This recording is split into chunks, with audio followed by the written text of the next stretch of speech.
L'architecture d'intérieur, c'est un domaine que je connais bien puisque je suis architecte de formation, mais j'ai toujours mis dans mes projets la petite échelle. Et c'est vrai que maintenant, quand on s'intéresse à un immeuble de bureau, un immeuble de logement, il parle d'habiter le lieu. Et habiter le lieu, c'est finalement dessiner des espèces d'espaces. Et ces espaces, on va les construire à travers une table, une chaise, une ambiance, une harmonie. Et cette harmonie-là, elle va être investie dans un volume. Et ce volume peut même sortir. Donc j'aime pas trop le terme d'architecture d'intérieur. Je préférerais dire une ambiance intérieure pour décorréler le bâti et tout ce qui est décoratif, je dirais.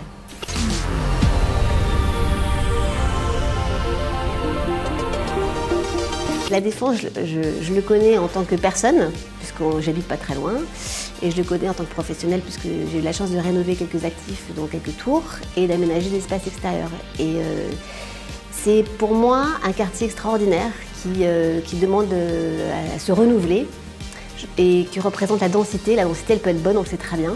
Et la densité à Paris, il le faut, c'est un point de repère important. Le bémol, c'est qu'effectivement, on a créé pendant des années des immeubles mono-orientés bureaux.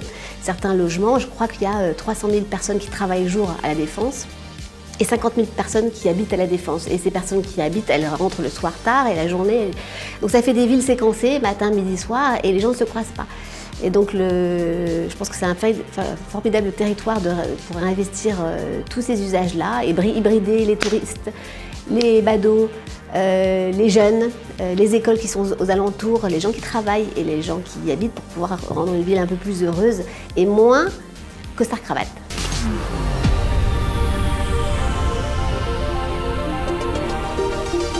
Mais la réversibilité, c'est redonner plusieurs vies à un immeuble, qui soit du logement, on le transforme en bureau, un immeuble de bureau qui se transforme en logement. Et Haussmann avait tout compris, il a fait des immeubles qui sont intemporels de par son architecture. La façade, il n'y a pas marqué que c'est un bureau, il n'y a pas marqué que c'est un cabinet dentaire, il n'y a pas marqué que c'est du logement. Et parce que cette architecture-là, elle était intemporelle, on a pu recevoir des fonctions différentes. Et ce qui est important maintenant pour créer un immeuble durable, c'est de s'intéresser aux matériaux, évidemment, le matériau le plus bas carbone possible, mais c'est aussi s'intéresser au style qu'on va lui donner, d'être moins dans un effet de mode, d'être plus dans la temporalité, de manière à ce que cet espace-là, comme un jean finalement, qu'on va pouvoir habiller différemment, il pourra s'adapter aux différents usages et on n'aura pas besoin de déconstruire pour reconstruire selon les effets de mode. Voilà, et puis donc quelque part j'ai envie de dire on ne réinvente rien, les Africains le font très bien, l'art primitif le fait très bien, c'est la tente du berbère qui accueille une chambre, qui accueille une salle à manger, les Japonais également. Donc quelque part, on ne réinvente pas, on ne fait que retrouver des choses qui existent depuis très longtemps.